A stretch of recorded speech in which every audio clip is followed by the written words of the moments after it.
Hello and welcome you all to the adult classes. तो आज के लेक्चर में हम पढ़ेंगे soil macro and micro organism. So let's start. तो हम सबसे पहले देख लेते हैं सॉइल ऑर्गेनिजम्स क्या होते हैं।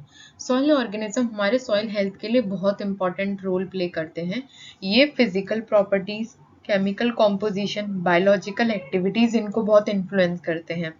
These organisms are classified into the two, जो कि हम लोगों ने स्टार्टिंग में देखा टॉपिक के ही, एक तो मैक्रो ऑर्गेनिजम्स में और दूसरा माइक्रो ऑर्गेनिजम्स में।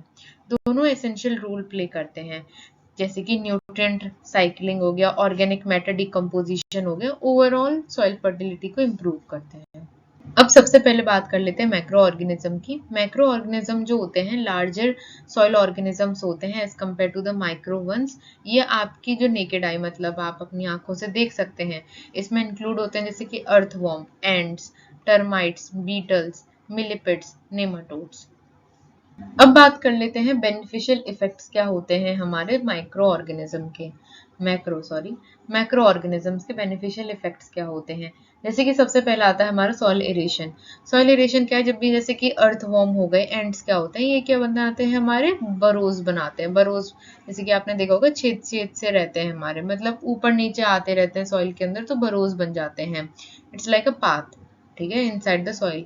तो ये पाथ से होता क्या है, यहाँ पे सॉइल एरेशन बहुत अच्छा रहता है और वाटर इनफिल्ट्रेशन, मतलब नीचे की तरफ वहाँ पे स्टेगनेंट नहीं रहता। तो स्टेगनेंट रहेगा तो क्या होता है, एनरोबिक कंडीशन बनेगी, जो कि हमारी सॉइल के लिए अच्छी नहीं है, प्लांट की ग्रोथ के लिए अच्छी नहीं है।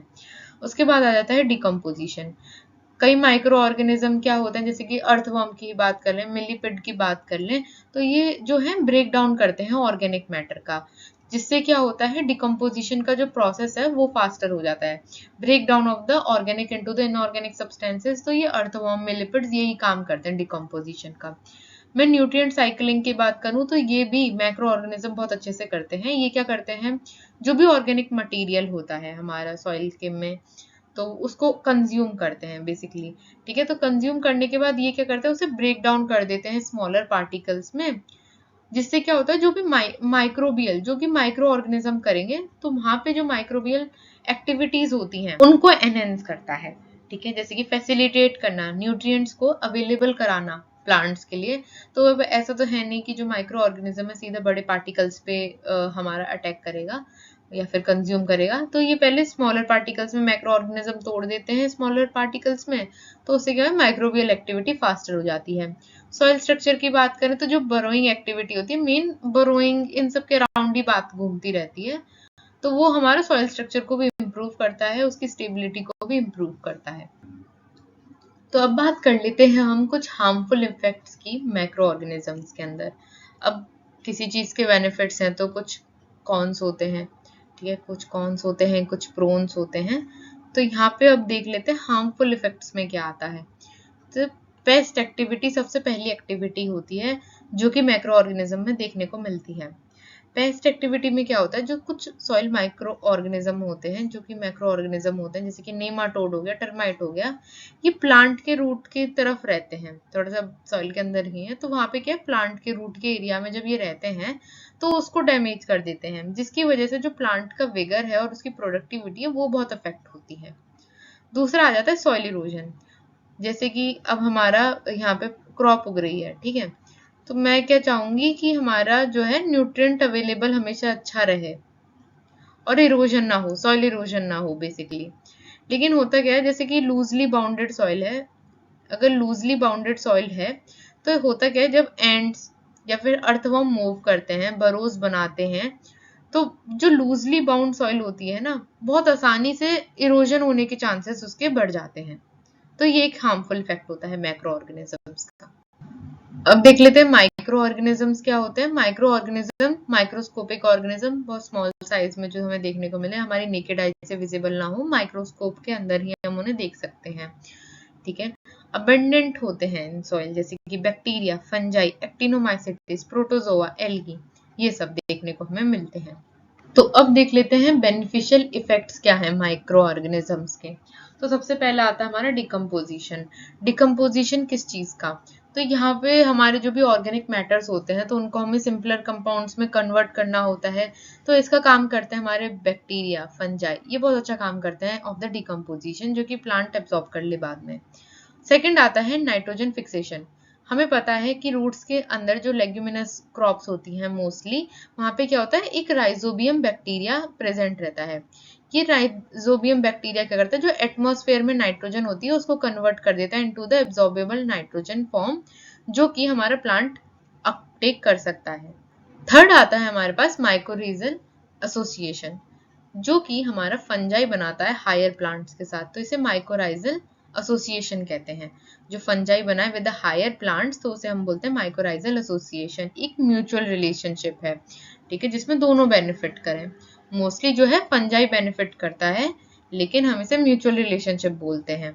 ये जो होता है रिलेशनशिप प्लांट के रूट में हमें देखने को मिलता है, which enhances the nutrient and water uptake, nutrient और वाटर अपटेक में मदद करता है। फोर्थ आता है डिसीज सप्रेशन।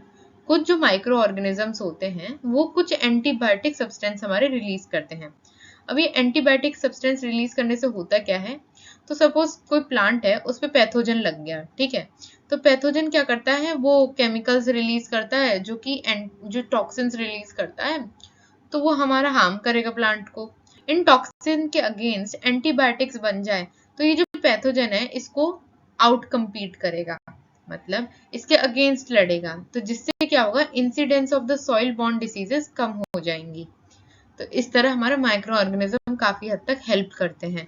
अब बात कर लेते हैं harmful effects of micro organism. क्या क्या हार्मफुल इफेक्ट्स होते हैं। सबसे पहला आता है पैथोजेनिक एक्टिविटी, बहुत इंपॉर्टेंट है ये। इसमें क्या होता है, जैसे कि बैक्टीरिया हो गए, फंजाई हो गए, नेमाटोड, जो कि मैक्रो में भी आता है, तो ये पैथोजेनिक होते हैं प्लांट के लिए। जैसे कि डिसीज कॉज करते हैं, जैसे कि root rot, damping off, wilt, ठीक है, पत्तियों को सूखा पड़ना, गिर जाना यंग सीडलिंग्स का, डैम्पिंग ऑफ, सड़ जाना रूट का, ठीक है। तो ये जो सब डिसीज होते हैं ये सब माइक्रो ऑर्गेनिज्म ही तो करवाते हैं, बैक्टीरिया, फंजाई, ये सब। तो ये जो होते हैं पैथोजेनिक बहुत ज्यादा एक्टिविटी शो करते हैं। पूरा पैथोलॉजी जो प्लांट पैथोलॉजी है इन्हीं पे तो बेस है कि माइक्रो ऑर्गेनिजम्स हमारे इतने डैमेज कर रहे हैं, उनके बारे में पढ़ना। सेकंड आता है न्यूट्रिएंट इमोबिलाइजेशन। कुछ जो माइक्रो ऑर्गेनिज्म होते हैं वो कुछ न्यूट्रिएंट्स जो हमारे प्लांट, जो हमारे सॉइल के अंदर रहते हैं, उनको इमोबिलाइज कर देते हैं। क्या कर देते हैं, इमोबिलाइज, मतलब वो मूव नहीं कर सकते from one part two another, ठीक है। तो उसकी वजह से क्या होता है, वहां पे टेम्परेली अनअवेलेबिलिटी हो जाती है उस न्यूट्रिएंट की उस प्लांट के अंदर, जिसकी वजह से क्या हो जाएगा, अल्टीमेटली प्लांट सफर करेगा। इमोबिलाइजेशन कहाँ, सपोज रूट से भी हो जाए तो पूरे प्लांट को अफेक्ट करेगा। मरना अगर यंगर लीव्स में होने लगे, तो अगर हमारा न्यूट्रिएंट ऐसा है जो वो यंगर टू ओल्डर लीफ में जाता है और यंगर लीफ में उसकी सप्रेसिबिलिटी हो गई due to the micro organism, तो ओल्डर लीफ सफर करेंगी, है ना। तो ये इमोबिलाइजेशन जब न्यूट्रिएंट्स का होता है तो काफी इफेक्ट आता है प्लांट के अंदर। लास्ट पॉइंट आता है टॉक्सिन्स प्रोडक्शन। माइक्रो ऑर्गेनिज्म जो हम बोलते हैं एंटीबॉडीज प्रोड्यूस करती हैं अगेंस्ट मैनी पैथोजेंस, तो वो जो है हार्मफुल इफेक्ट, हार्मफुल टॉक्सिन्स भी तो प्रोड्यूस कर सकती हैं जो नेगेटिव इफेक्ट डाले प्लांट के ग्रोथ पे। So everything, even the macro, even the micro have their own benefits, have their own benefits, have their own harmful effects. So we have to look into the individual points. और कोई hard चीज नहीं है इनमें, ये बहुत general से topic हैं, ठीक है, इनमें कोई कंफ्यूजन नहीं होना चाहिए। सो आई होप आपको समझ में आया हो। So that's all for the today's lecture. Thanks for watching and have a nice day.